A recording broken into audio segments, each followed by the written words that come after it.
आप सभी भावी शिक्षकों को मेरा स्नेहपूर्ण अभिवादन।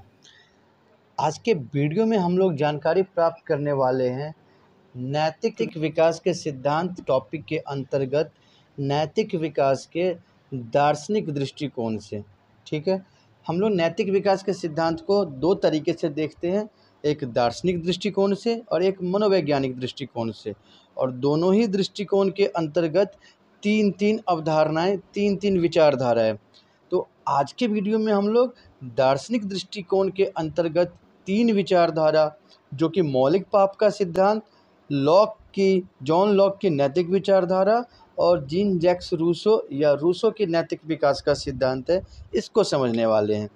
और इस वीडियो के बाद हम लोग अगले वीडियो में इसी कड़ी में मनोवैज्ञानिक दृष्टिकोण देखेंगे। नैतिक विकास के सिद्धांत के मनोवैज्ञानिक दृष्टिकोण के अंतर्गत हम लोग मनोविश्लेषणात्मक सिद्धांत, नैतिक विकास का सामाजिक अधिगम और नैतिक विकास का संज्ञानात्मक सिद्धांत को समझेंगे। तो चलिए शुरू करते हैं। और हम लोग आज नैतिक विकास के सिद्धांत के दार्शनिक दृष्टिकोण के अंतर्गत मौलिक पाप का सिद्धांत, लॉक की नैतिक विचारधारा और रूसो की नैतिक विचारधारा के सिद्धांत को समझते हैं। सर्वप्रथम हम लोग देखते हैं दार्शनिक दृष्टिकोण के तहत नैतिक विकास के सिद्धांत जो सेंट ऑगस्टाइन ने प्रतिपादित किया। और सेंट ऑगस्टाइन का सिद्धांत है मौलिक पाप का सिद्धांत। मौलिक पाप के सिद्धांत के अनुसार, देखिए मौलिक पाप के प्रतिपादक कौन है? मौलिक पाप का सिद्धांत के प्रतिपादक हैं सेंट ऑगस्टाइन। सेंट ऑगस्टाइन का ये विचार है कि बच्चे जन्मजात रूप से ही दोषी प्रवृत्ति के होते हैं। बच्चों में जन्म से ही बुराइयां होती है, बच्चे जन्म से ही बुराइयों से भरे होते हैं। लेकिन उनमें नैतिकता की भावना को विकसित करने के लिए बच्चों का मार्गदर्शन होना चाहिए। बच्चों को दंड और उपदेश के द्वारा उनके व्यवहारों को परिमार्जित किया जा सकता है, संशोधित किया जा सकता है, या बच्चों में सुधारात्मक कार्रवाई, सुधारात्मक स्थिति को लाने के लिए, बच्चों को सुधारने के लिए दंड और उपदेश का प्रयोग होना चाहिए। ठीक है, इनके विचार को आप रूढ़िवादी विचार कह सकते हैं। सेंट ऑगस्टाइन का विचार है मौलिक पाप का विचार, मौलिक पाप का सिद्धांत, यानी बच्चे जन्म से ही बुरे होते हैं, उनमें जन्म से ही बुराइयां होती है, बच्चे जन्मजात बुराइयों के साथ ही पैदा होते हैं।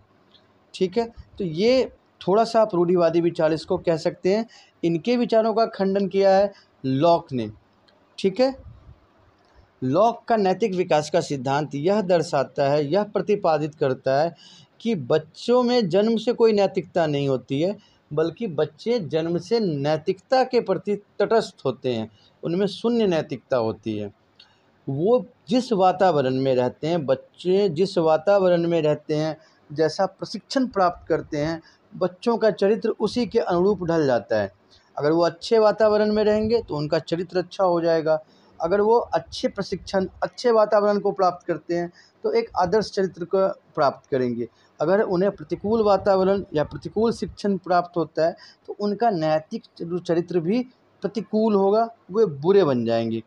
अर्थात लॉक मौलिक पाप के सिद्धांत के विरोध में है और नैतिकता का प्रत्यक्ष संबंध ये वातावरण व अभिभावकों और शिक्षकों से प्राप्त ज्ञान को मानते हैं।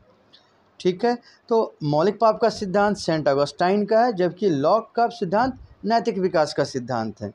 और इनके बाद हम लोग देखेंगे रूसो के नैतिक विकास के सिद्धांत को। ठीक है, जीन जैक्स रूसो ये एक फ्रांसीसी दार्शनिक है, फ्रेंच दार्शनिक है।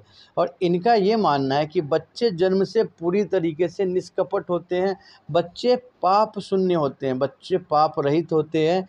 ठीक है, बच्चा जो पैदा होता है ना, वो एक कोरे कागज़ की तरह, एक साफ कागज़ की तरह है जिस पे कुछ भी लिखा जा सकता है।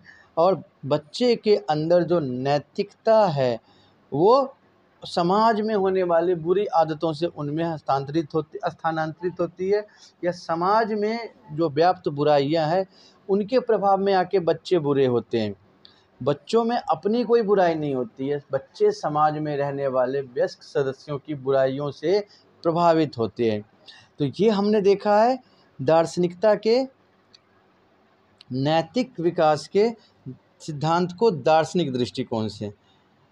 ठीक है, मैं आशा करता हूँ कि अब आप नैतिक विकास के सिद्धांत के दार्शनिक दृष्टिकोण को, चाहे वो मौलिक पाप का सिद्धांत हो जो सेंट ऑगस्टाइन ने दिया है, लॉक का नैतिक विकास का सिद्धांत हो या रूसो के नैतिक विकास का सिद्धांत हो, इसको आप भली भांति आप समझते हैं। धन्यवाद।